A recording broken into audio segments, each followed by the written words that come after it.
बघा question number 86 पासून 100 पर्यंत जे आहे ते हिस्ट्रीवर आहे. त्यातल्यात 86 पासून जर आपण बघितले तर 92 पर्यंत जे आहे ते एन्शियंट अँड मिडिवल इंडियावर क्वेश्चन्स आहेत आणि 93 पासून जे 100 पर्यंत आहेत ते मॉडर्न इंडियावर क्वेश्चन्स आहेत.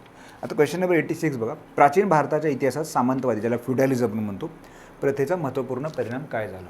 ठीक आहे, काय झाला आता बघा, पहिलं आहे व्यापाराचा विकास झाला नाही आहे. फ्युडलिझममुळे काय झालं तर व्यापाराचा विकास नाही झाला. तर आपल्याला माहिती आहे की ॲटोनॉमी आली, छोटे छोटे राजा तयार झाले आणि सेल्फ सफिशियंट विलेज झाले. याच्यामुळे शहराचा ऱ्हास झाला आणि मनी इकॉनॉमीपासून आपण बार्टर सिस्टमकडे, वस्तू विनिमयाकडे गेलो. त्यामुळे व्यापाराचा विकास झाला का नाही.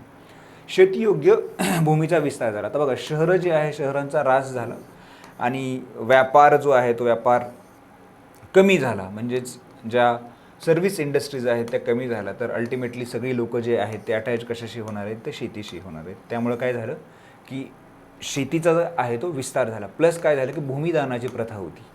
फ्युडॅलिझम जो आहे आपण गुप्ताच्या काळामध्ये किंवा पोस्ट गुप्ता इरामध्ये आपण बघतो की भूमिदानाची प्रथा आली. त्याच्यामुळे जमिनी मोठ्या प्रमाणात दान देण्यात येऊ लागले आणि ती दान देण्यात आल्यामुळं जमीन जी आहे ती जमीनही वापरामध्ये जास्त आली. त्याच्यामुळे शेतीयोग्य जमिनीचा जो आहे तो विस्तार वाढला आणि एक कारणीभूत काय की एक भूमिदानाची प्रथा आणि प्लस शेतीवर अवलंबून असलेल्या लोकसंख्येमध्ये वृद्धी झाली. हे करेक्ट आहे. हस्तशिल्पाचा विकास तर नाही, हस्तशिल्पाचा विकास नाही झाला. जाती प्रथेचे उच्चाटन नाही. आता इथं बघा की इथं जाती प्रथा किंवा कास्ट इथं राईज आपल्याला झालेला दिसतो. त्यामुळे हेही विधान अपोजिट आहे.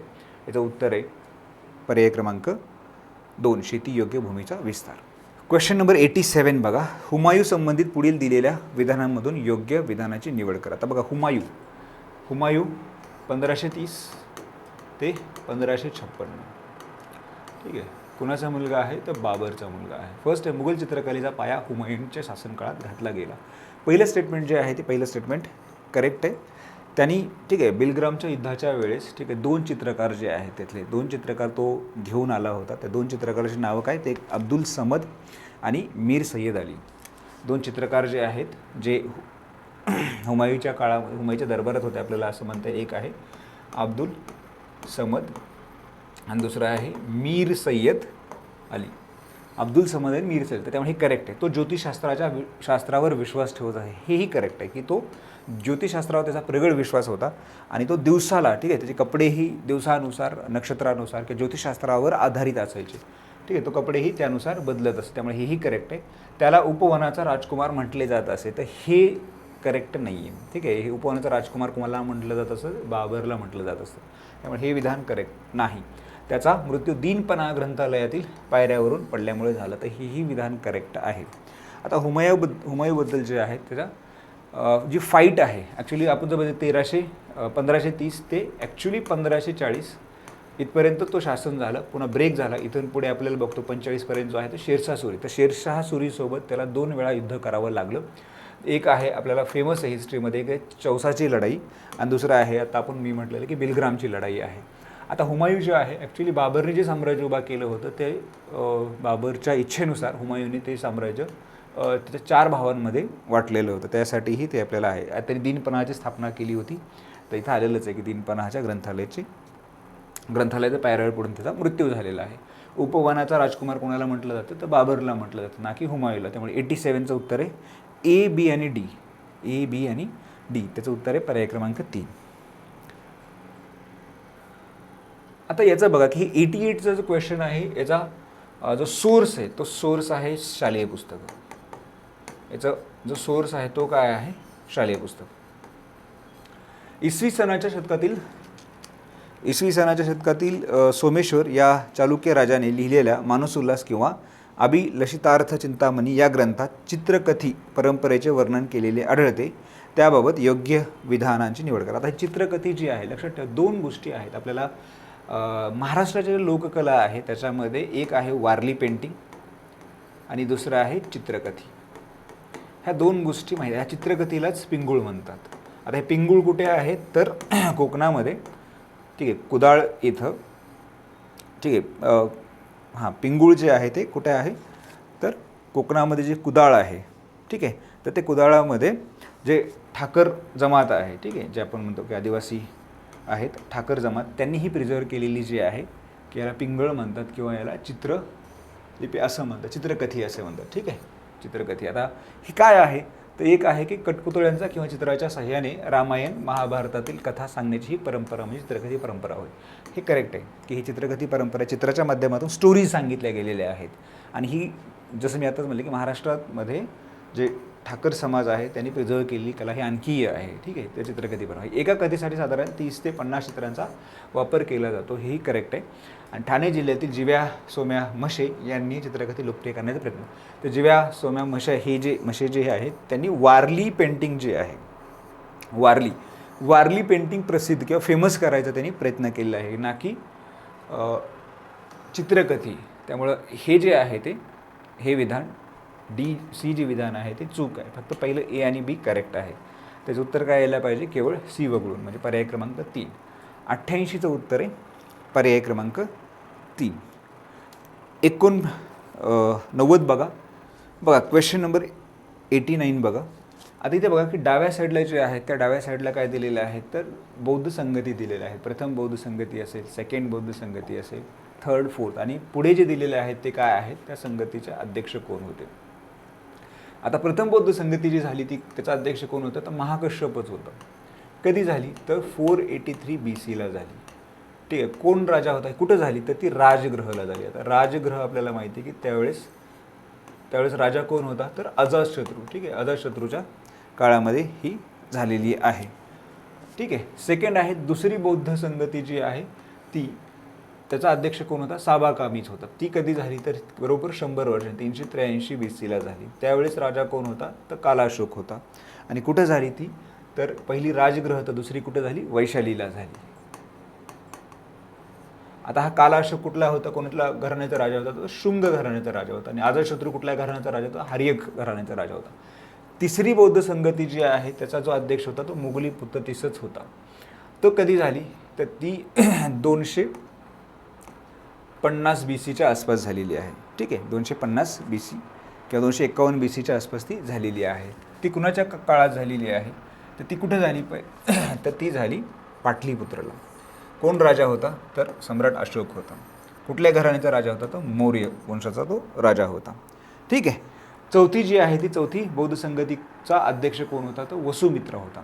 आता वसुमित्र कोणीही अरेंज केली होती, कोणाच्या काळात झाली होती, तर कनिष्क राजा म्हणजे पहिल्या शतकामध्ये. कुठं झाली, काश्मीरमध्ये कुंडलवानामध्ये झाली. आणि ही कनिष्क राजा कुठल्या घराण्याचा होता, तर कुशाण राजा होता. ठीक आहे. आता बघा हे जनरल राजा आहे, पण याच्यावर आणखी काय विचारू शकतात की पहिल्या बौद्ध संगतीमध्ये काय ठरलं, दुसऱ्यामध्ये काय ठरलं, तिसऱ्यामध्ये काय ठरलं, चौथ्यामध्ये काय ठरलं, ह्या गोष्टीवरही क्वेश्चन विचारू शकतो. जोड्या लावामध्ये क्वेश्चन विचारू शकतात. तर याचं उत्तर काय यायला पाहिजे, 1, 2, 3, 4 म्हणजेच पर्याय क्रमांक 3 यायला पाहिजे. 89चं उत्तर आहे पर्याय क्रमांक 3. 90 बघा. पुढीलपैकी कोणते साम्राज्य सर्वाधिक काळासाठी स्थापित राहिले. आता कुठले साम्राज्य राहिले, तर राष्ट्रकूटाचं. सर्वाधिक काळ जे स्थापित राहिलेलं जे साम्राज्य आहे ते कोण आहे, तर राष्ट्रकूटाचं. आता हे 91 बघा. हे 91चा जो प्रश्न आहे त्याचा सोर्स आहे NCERT. सोपा क्वेश्चन आहे. ठीक आहे, जनरल अंडरस्टँडिंगवर. पुढील दिलेल्या विधानांमधून योग्य विधानाची निवड करा. सत्य ज्ञान प्राप्ती करण्यासाठी घर सोडणे आवश्यक आहे, याबाबत महावीर व गौतम बुद्ध यांचे एकमत होते. हे करेक्ट आहे की सत्य ज्ञान प्राप्तीसाठी घर सोडावंच लागतं. याबाबत महावीर असतील आणि गौतम बुद्ध असतील यांचं एकमत होतं. हे करेक्ट आहे. संघामध्ये राहणाऱ्या बौद्ध भिक्षूंसाठी तयार करण्यात आलेले नियम जे आहेत ते विनयपीठिकात आहेत. तर हे करेक्ट आहे की संघासाठी जे नियम करण्यात आलेले आहेत ते आपल्याला कुठं दिसतात, तर विनयपीठक. आता हे मगाजी म्हटलं की कुठल्या संगिनीमध्ये काय झालं, तर हे विनयपीठक कुठल्या संगिनीमध्ये झालं, तर पहिल्याच बौद्ध संगतीमध्ये झालेलं आहे. त्यामुळे सेकंड जे आहे सेकंड हे करेक्ट आहे. संघामध्ये प्रवेश घेतलेल्यांमध्ये ब्राह्मण, क्षत्रिय, व्यापारी, कारागीर, मजूर, गणिका आणि दास ही होते. तर हेही करेक्ट आहे की जे संघ होते त्या संघामध्ये प्रवेश हा सगळ्यांनाच असायचा त्यावेळेस. ही तिन्ही विधानं जी आहेत ही तिन्ही विधानं करेक्ट आहेत. त्यामुळे 91चं उत्तर येतं पर्याय क्रमांक 4. 92 बघा. शतपथ ब्राह्मण आणि तैत्रेय ब्राह्मण हे कोणत्या वेदग्रंथाचे जे आहेत ते ब्राह्मण ग्रंथ आहेत. तर कुठल्या वेदग्रंथाचे आहेत ते यजुर्वेदाचे आहेत. ठीक आहे. त्यामुळे 92चं उत्तर आहे पर्याय क्रमांक 2. क्वेश्चन नंबर 53 बघा. डाव्या बाजूला बघा की डाव्या बाजूला काही चळवळीची नावं दिली तर उजव्या बाजूला त्याचा टाईम फ्रेम दिलेला आहे. आता ही सर्वच्या सर्व जी चळवळी आहे ती मंदिर प्रवेशाचा सत्याग्रहासंबंधी आहेत आणि सगळ्याचे आहेत हे महत्त्वाचे आहेत. काळाराम मंदिर सत्याग्रह महाराष्ट्रात झाले, ज्याचं नेतृत्व आपल्याला माहिती आहे डॉक्टर बाबासाहेब आंबेडकरांनी केलेलं होतं. वायकोम सत्याग्रह आणि गुरुवायूर जे आहे हे दक्षिण भारतामध्ये आपल्याला केरळमध्ये झालेलं दिसतं आणि मुन्शीगंज काली मंदिर सत्याग्रह जे आहे हे बंगालमध्ये झालेलं आपल्याला दिसतं. आता वायकोम सत्याग्रह जो आहे तर वायकोम सत्याग्रह 1924 साली झाला आणि त्याचे जे लीडर होते तर मन्यू पद्मनाभन होते आणि त्याच्यामध्ये के केलप्पनही होते. ठीक आहे, पण के केलप्पनची जी लिडरशिप आहे ती लिडरशिप आपल्याला कुठं आली तर गुरुवायूर सत्याग्रहामध्ये. तर वायकोम आपल्याला आणखी एका गोष्टीसाठी महत्त्वाचं आहे की याला सपोर्ट जो आहे तो सपोर्ट कुणी केलेला होता तर महात्मा गांधींनीही तिथं व्हिजिट दिलेली होती आणि महर्षी ठीक आहे वीर शिंदेही त्या वायकोम सत्याग्रहामध्ये पार्टिसिपेट झालेले होते. आपल्याला हे माहिती असायला पाहिजे. ठीक आहे, नारायण गुरूंनी सुद्धा या लढ्याला संघर्षाला सपोर्ट केलेला होता आणि मंदिर उघडण्याचा किंवा स्पृश्यांसाठी रस्ते पब्लिक जे रस्ते आहेत ते खुले आणि मंदिर प्रवेशाचा जो आहे तो पुन्हा त्याला सक्सेस मिळालेला आहे. आता गुरुवायूर जे आहे ते सत्याग्रहाचे लीडर्स कोण होते? के केलप्पन होते आणि त्यांनी 12 दिवसाचं उपोषण करायचं असं ठेवलं होतं आणि गांधींनी त्याची मनधरणी केली होती आणि त्यांनी ते उपोषण सोडलेलं होतं. तर के केलप्पन जे आहे त्यांना केरळचे गांधीसुद्धा म्हटलं जातं, ज्यांनी गुरुवायूर मंदिराच्या प्रवेशाच्या लढ्याचं नेतृत्व केलं होतं. मुन्शीगंज काली जे आहे ते 1929च्या आसपास झालेलं होतं आणि ते कुठे झालं होतं? बंगालमध्ये. काळाराम मंदिर जे आहे ते आपल्याला माहिती आहे की नाशिकला झालं होतं आणि ते जवळजवळ 3-4 वर्ष लढा चाललेला होता. डॉक्टर बाबासाहेब आंबेडकरांनी त्याचं नेतृत्व केलेलं होतं आणि सुरुवात जी आहे ती 3 मार्च 1930 रोजी या आंदोलनाची सुरुवात झालेली आहे. सरळ आंदोलनाबद्दल त्यांनी डीप नाही विचारलं, फक्त ते कुठला कार्यकाळात होतं की कधी होतं. तर वायकोम हा 24-25लाच होता. गुरुवायूर चळवळ जी आहे आणि ही इकडं काळाराम मंदिर सत्याग्रह म्हणजे महाराष्ट्रामध्ये काळाराम सत्याग्रह आणि साऊथमध्ये गुरुवायूर ही जवळजवळ सेम टायमिंगलाच होती. मुन्शीगंज जे आहे ते अगेन त्यावेळेसच होती. त्यामुळे हे जे आहे ते 1, 2, 3, 4 याचं उत्तर यायला पाहिजे. पर्याय क्रमांक 1. तर 93चं उत्तर आहे पर्याय क्रमांक 1.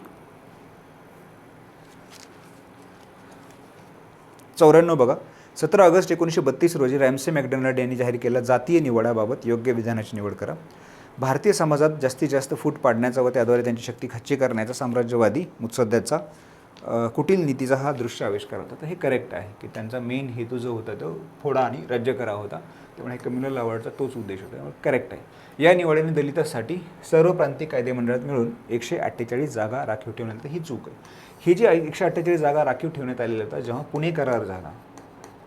ठीक आहे, आंबेडकर आणि डॉक्टर बाबासाहेब आंबेडकर आणि महात्मा गांधी यांच्यामध्ये जो पुणे करार झाला त्या पुणे करारांनी हे ठरलं होतं. पण त्याच्या आधी जे आपण म्हणतो की कम्युनल अवॉर्डनी जे आहे ते दलित समाजाला किंवा अस्पृश्य वर्गांसाठी जे आहे ते 71 जागा ज्या आहेत जे स्वतंत्र मतदारसंघ त्यांनी दिले होते. पण ती गोष्ट न मानता की आपण म्हणतो की राखीव जागा जे आहे ते 148 ठेवण्यात आलेले आहे. त्यामुळे हे विधान जे आहे हे विधान याच्याशी संबंधित नाही तर पुणे कराराशी संबंधित आहे.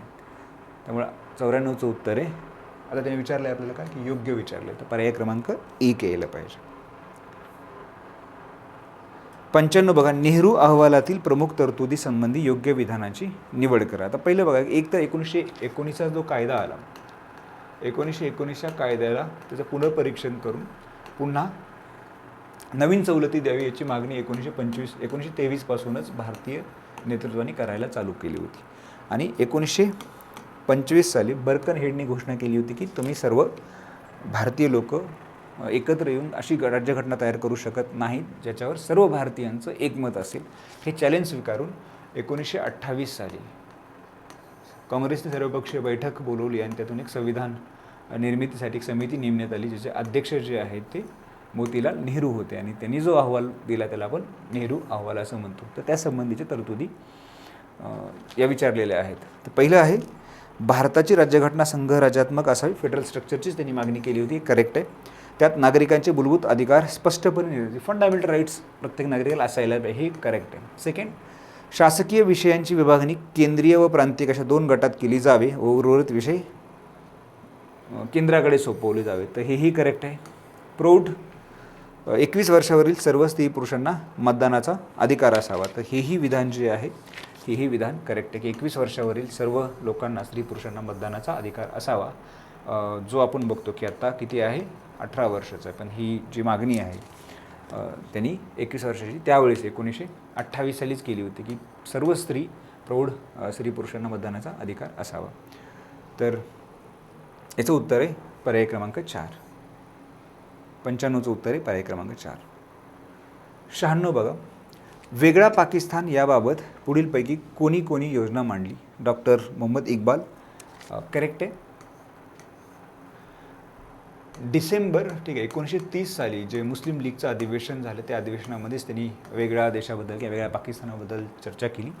चौधरी रहमत अली तर नाऊ और नेवर या पत्रिकेमध्ये त्यांनी वेगळा पाकिस्तान आहे त्याची कल्पना त्यांनी मांडली होती. आणि जे आपण म्हणतो ना की आजचा पंजाब आहे, अफगाणिस्तान आहे, बलुचिस्तान आहे, ह्या रिजन बघूनच त्यांनी त्याचे पहिले काही लेटर्स घेऊन जो वर्ड हा पाकिस्तान तयार केला होता. आणि त्यांनी सेकंड राऊंड टेबल कॉन्फरन्सच्या वेळेस त्याचे मुस्लिम नेते होते राऊंड टेबल कॉन्फरन्सच्या वेळेस, तर त्यांच्यापुढे ही संकल्पना रहमत अली चौधरींनी मांडली होती.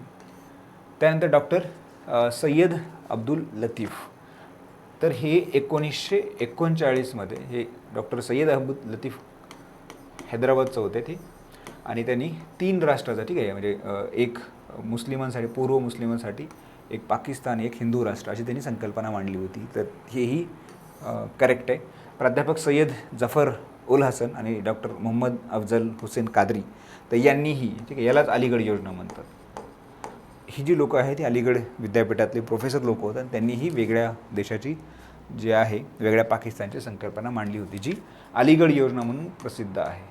जेव्हा बघा तर वेगळा दरवर्षी प्रिलिम्सला आपण जर बघितलं तर सांप्रदायिकतेचा इतिहास किंवा आपण असं म्हणूयात की भारतामध्ये कम्युनलिझम असेल, हिंदू मुस्लिम आहे, आणि पाकिस्तानची फाळणी म्हणजे 1857 पासून ते 1947मध्ये जे जे हिस्ट्रीमध्ये चेंजेस होत गेले, ज्यांनी ज्यांनी कंट्रीब्यूट केलं त्या गोष्टीसाठी, तर त्या सगळ्या गोष्टी ज्या आहेत, संघटना उभा राहिल्या असतील, मोडल्या असतील, आणि हा प्रवास, या प्रवासावर दरवर्षी आपल्याला एक तरी प्रश्न दिसतो. सर सय्यद अहमद खानपासून ते भारताची फाळणी इथपर्यंतचा जो प्रवास आहे याच्यावर दरवर्षी आपल्याला एक तरी प्रश्न दिसतो. त्यामुळे हा सेक्शन आपल्याला एक्झाम पॉईंट ऑफ व्ह्यूनी महत्त्वाचा आहे. आणि ओव्हरऑल देशाचा इतिहासही समजून घेण्यासाठी आपल्याला हे जो प्रवास आहे म्हणजे हा जवळजवळ 100 वर्षाचा प्रवास आहे की अखंड भारत जो आहे त्याची विभागणी कशी झाली. म्हणजे हे जे फोर्सेस आहेत की एक भारत ठेवण्यासाठी आणि ते भारत तोडण्यासाठी जी फायटिंग चालू होती तर ती आपल्याला अभ्यास करायला पाहिजे. तर हे एक्झाम पॉईंट ऑफ व्ह्यूनी खूप महत्त्वाचं आहे. त्यामुळे ही सगळीची सगळी जी आहे ती वेगळा देश असावा या मागणीचे समर्थकच होते. त्यामुळं 96चं उत्तर आहे पर्याय क्रमांक 4. क्वेश्चन नंबर 97 बघा.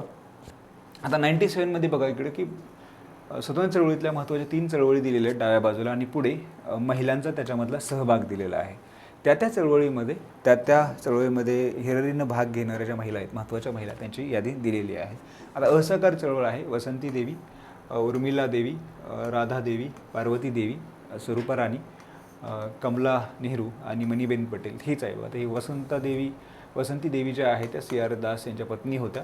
उर्मिला देवी ज्या आहेत त्यांची बहीण होती. राधा देवी आणि पार्वती देवी ह्या लाला लजपतराय यांच्या पत्नी आणि मुलगी होती. स्वरूपा राणी या पंडित नेहरूंच्या आई होत्या आणि कमला नेहरू या त्यांच्या पत्नी होत्या.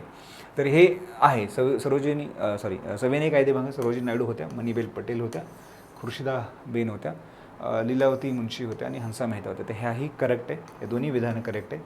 आणि भारत छोडो आंदोलनामध्येही उषा मेहता, सुचेता कृपलानी आणि अरुणा असफ अली होत्या. या तिन्ही विधानं जी आहेत ती तिन्ही विधानं करेक्ट आहेत. तर 97चं उत्तर आहे. तर त्यांनी विचारले काय, अयोग्य पर्यायाची निवड करा. तर इथं एकही अयोग्य नाही. तर ही 4च्या 4 जे आहेत ती तिन्ही जे आहेत ती करेक्ट आहे. त्यामुळे 97चं उत्तर आहे पर्याय क्रमांक 4. 98 बघा. प्रार्थना समाजाबाबत योग्य पर्यायाची निवड करा. 1867मध्ये केशवचंद्र सेनच्या प्रेरणेने मुंबई येथे प्रार्थना समाजाची स्थापना झाली. तर केशवचंद्र सेनच्या प्रेरणेने मुंबई येथे प्रार्थना समाजाची स्थापना झाली, हे करेक्ट आहे. जर ब्राह्मो समाजाने आपण म्हणूयात की प्रार्थना समाजावर ब्राह्मो समाजाचा परिणाम होता किंवा प्रभाव होता आपल्याला असं म्हणता येईल. आणि हे केशवचंद्र सेनच्या प्रेरणेनेच प्रार्थना समाज मुंबईमध्ये स्थापन झाला. मानव सेवा हीच ईश्वराची भक्ती असे प्रार्थना समाजाचे मत होते. तर हेही करेक्ट आहे. जाती पद्धतीचा विरोध, पुरुष व स्त्रियांचे विवाहाचे वय वाढवणे, विधवा विवाह, स्त्री शिक्षण, हे 4 उद्देश समाज सुधारण्याच्या बाबतीत प्रार्थना समाजाने आपल्यासमोर ठेवली. तर हेही करेक्ट आहे. तिन्ही जी विधानं आहेत प्रार्थना समाजाच्या बाबतीमध्ये करेक्ट आहेत. याची जी लिडरशिप आहेत आपल्याला माहिती आहे की रानडे असतील, चंदावरकर असतील आणि भांडारकर असतील, हे तिन्ही प्रार्थना समाजाशी निगडीत असलेली लोकं आहेत. 98चं उत्तर आहे पर्याय क्रमांक 4. क्वेश्चन नंबर 99 बघा. चार्टर ॲक्ट 1833 बाबत योग्य विधानाची निवड करा. भारतीय प्रदेशात पुढील 20 वर्षासाठी कंपनीचा कार्यकाळ वाढवून देण्यात आला. तर पुढील 20 वर्षासाठी म्हणजे या चार्टर ॲक्ट 1833नी वाढवून देण्यात आला. व्यापार सर्वांसाठी खुला केला. कंपनीचा व्यापारातील एकाधिकार पूर्णपणे रद्द करून भारतात मुक्त व्यापार सुरू झाला. तर हेही करेक्ट आहे. हे दोन्ही विधानं करेक्ट आहेत. आता 1813चा जो चार्टर ॲक्ट आहे त्यांनी काय केलं होतं, तर त्यांनी भारतामध्ये फक्त चहाचा व्यापार आहे त्याच्यावरची जी मक्तेदारी ती कंपनीची ठेवली होती, बाकी सर्व व्यापार खुला केला होता. पण आता 1833 यांनी चहावरही जी ब्रिटिश ईस्ट इंडिया कंपनीची मक्तेदारी होती ती पूर्णपणे काढून टाकण्यात आली आणि मुक्त व्यापार करण्यात आला. त्यामुळे ॲक्च्युली भारतामध्ये खऱ्या मुक्त व्यापाराची सुरुवात जी आहे ती कुठल्या कायद्याने झाली, तर चार्टर ॲक्ट 1833ने. दोन्ही विधानं जी आहेत ती दोन्ही विधानं करेक्ट आहेत. याचं उत्तर आहे पर्याय क्रमांक 3. 100 बघा. सरदार वल्लभभाई पटेलांबाबत योग्य विधानाची निवड करा. त्यांनी गुजरातमधील खेडा, बोरसद, बारडोली येथील शेतकऱ्यांना ब्रिटिश राजवटीविरुद्ध अहिंसक सविनय कायदेभंगासाठी संघटित केलं. आपण बघितलं की खेडा सत्याग्रह आहे, बोरसदचा आहे, बारडोली आहे, ठीक आहे, आणि येथील शेतकऱ्यांना ब्रिटिश राजवटीविरुद्ध अहिंसक सविनय कायदेभंगात संघटित केले. तर हे करेक्ट आहे.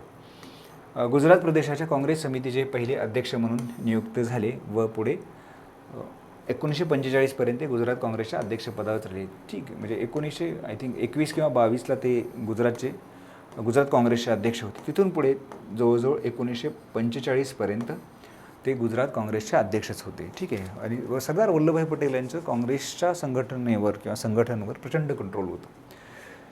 ठीक आहे. जवळजवळ ते 25 वर्ष नुसतं गुजरातच नाही तर देशाच्याच पुढे हळूहळू काँग्रेसवर त्यांचं पूर्ण संघटनात्मक कंट्रोल होतं. तर ही दोन्ही विधानं जी आहेत ही दोन्ही विधानं करेक्ट आहेत. त्यामुळं याचं उत्तर आहे पर्याय क्रमांक 3. 100चं उत्तर आहे पर्याय क्रमांक 3. थांबूयात आपण इथं.